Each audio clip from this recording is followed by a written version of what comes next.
Bonjour à tous, aujourd'hui on essaye le nouveau Mitsubishi ASX. Alors certains vont me dire, c'est marrant tiens, ce nouveau Mitsubishi a une bouille qui me semble reconnaître.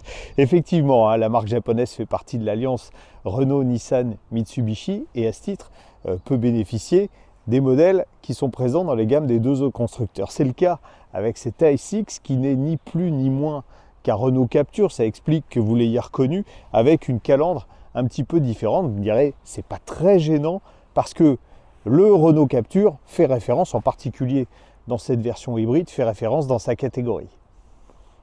C'est même pas le jeu des 7 erreurs pour arriver à reconnaître ce Mitsubishi d'un Renault Captur. Vous avez la calandre qui est évidemment différente. Après, les dimensions de la voiture sont strictement les mêmes. On a un petit SUV qui mesure 4,23 m de long. Les badges sur les côtés sont les mêmes. Il y a juste à l'arrière en fait qu'on a les logos qui sont différents avec le Mitsubishi sur le coffre ASX. La voiture est d'ailleurs fabriquée dans la même usine que le Renault Captur en Espagne. Sur cette version hybride, la capacité du coffre est de 440 litres. Alors on a un petit cache que Mitsubishi installé dans le coffre, et puis vous avez évidemment ce seuil de coffre qu'on peut descendre d'un cran, et puis gros avantage du Captur qui est conservé ici, c'est la banquette arrière coulissante. C'est un des atouts de la SX, on a pas mal de place à l'arrière, et même quand on ravance la banquette, bon là évidemment c'est beaucoup moins bien, mais on peut arriver à moduler l'espace arrière en fonction des besoins de transport, et on est franchement pas mal installé. Ça ne vous étonnera pas qu'à l'intérieur la présentation et les matériaux soient absolument identiques à ceux du Renault Captur. De toute façon, c'est de très bonne facture, ça fait référence à ce niveau de gamme avec le tableau de bord numérique. Si ici quand même on a, vous voyez, on a le logo Mitsubishi sur le volant.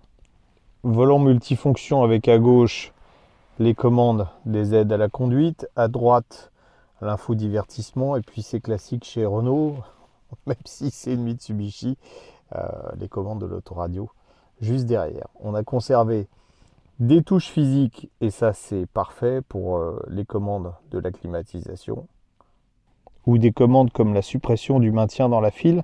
Ça c'est pratique, ou ici le volant chauffant, puisque la voiture est particulièrement bien équipée dans les finitions que propose Mitsubishi. La finition InStyle de notre véhicule d'essai est équipée d'un toit ouvrant vitré électrique, d'une sellerie en cuir, à la fois très confortable, très jolie, d'un siège conducteur à réglage électrique et des deux sièges avant chauffants. Écran central sur cette finition haut de gamme justement de 9,3 pouces, avec une très bonne réactivité, un beau graphisme, rien à dire. Sous le capot, il y a vraiment du monde. Bon, évidemment, c'est la même motorisation que sur le Captur, la motorisation hybride qui marie un moteur 4 cylindres essence 1,6 litre à deux moteurs électriques et surtout une transmission automatique très originale, multimode, avec des crabots, 4 vitesses mécaniques plus 2 vitesses électriques. L'ensemble développe une puissance de 143 chevaux. Au volant, vous ne serez sans doute pas surpris si je vous dis que les sensations sont exactement les mêmes qu'à bord du Captur, simplement parce que les réglages n'ont pas été modifiés. À un détail près, c'est que Mitsubishi ayant choisi des définitions un peu plus haut de gamme, on a des roues de plus grand diamètre. En particulier sur notre véhicule d'essai, on est chaussé en 18 pouces. Et si ça se montre tout de même très confortable, en revanche, quand on passe sur des irrégularités de la chaussée, ça percute un peu. Cette relative sécheresse de la suspension, on la mesure surtout lorsqu'on arrive sur des ralentisseurs comme ici. Vous voyez, je suis à 30 km/h, mais ça secoue quand même pas mal. C'est vrai que la voiture gagnerait à pouvoir être équipée, même sur la finition haute comme celle-là, des roues de 17 pouces, bon, en sachant que Renault par exemple propose du 16 pouces sur le Captur. Ça serait peut-être une bonne idée, monsieur Mitsubishi.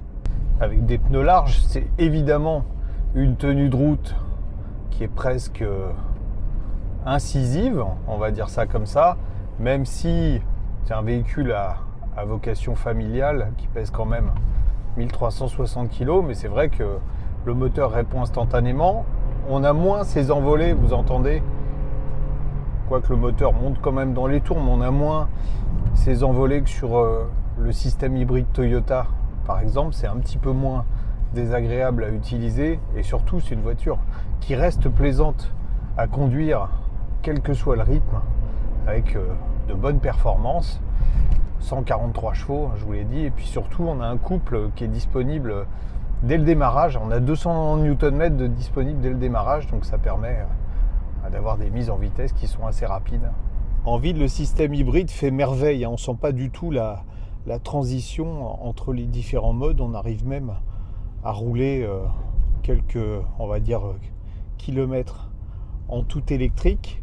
J'ai même le sentiment que la fluidité est plus importante que sur les premiers modèles Renault que j'ai essayé avec la même motorisation, donc ce qui veut dire que les ingénieurs ont encore peaufiné les lois de passage des rapports, la gestion des différents moteurs. Là, c'est pratiquement parfait, pas du tout d'à-coup, une très grande fluidité. Le meilleur moyen pour arriver à comprendre tous les cycles de fonctionnement, c'est d'afficher le petit graphique avec les flux d'énergie.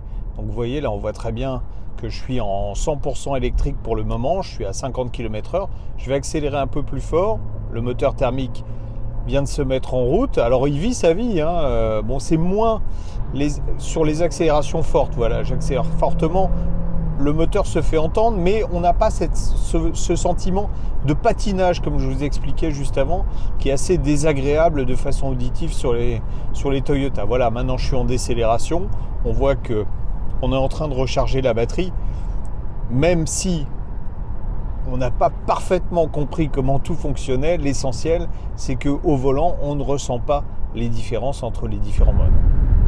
Voie rapide 110 km/h, micro d'ambiance de la caméra pour tester le niveau sonore à bord de ce Mitsubishi ASX. On est en moyenne à 65,5 décibels. C'est bon, hein, c'est une voiture silencieuse. On a juste quelques légers bruits d'air, assez peu de bruit de roulement, et la mécanique, quand on est à vitesse stabilisée, se fait pratiquement oublier.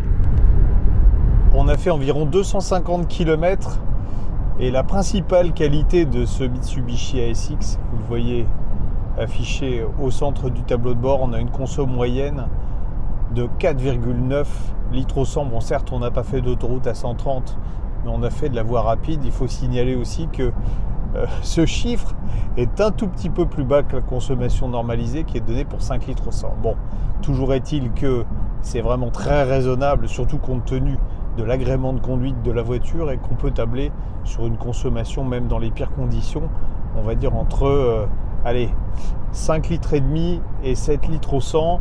On sera moins en ville, on sera sans doute, comme moi je l'ai fait tout à l'heure, aux alentours de 4 litres 7, 4 litres 8.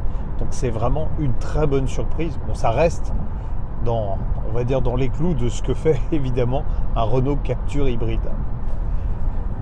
Si je vous parle du bilan global de ce Mitsubishi ASX, il n'y aura pas beaucoup plus de surprises que tout au long de cet essai. Il conserve évidemment les qualités intrinsèques du Captur hybride, c'est-à-dire une excellente polyvalence, un bon confort et surtout une économie de carburant remarquable vu les performances et les aptitudes de l'engin. Maintenant, la vraie question, c'est pourquoi choisir un Mitsubishi plutôt qu'un Renault? Tout d'abord, si vous avez déjà une Mitsubishi, vous aurez sans doute envie de garder un lien avec votre concessionnaire. Après, si vous envisagez d'acheter plutôt un modèle haut de gamme, c'est vrai que Mitsubishi a plus ciblé l'équipement complet. Alors, sur ce modèle-là, on a même quelques options qui peuvent être discutables, comme les marchepieds. Donc, on est à un niveau de gamme un peu plus haut, ce qui explique les tarifs plus élevés. Cette finition InStyle est à 37 990 €. C'est cher, mais il y a un avantage, et là pour le coup il est réel par rapport à un Renault, c'est que Mitsubishi vous offre une garantie de 5 ans ou 100 000 km.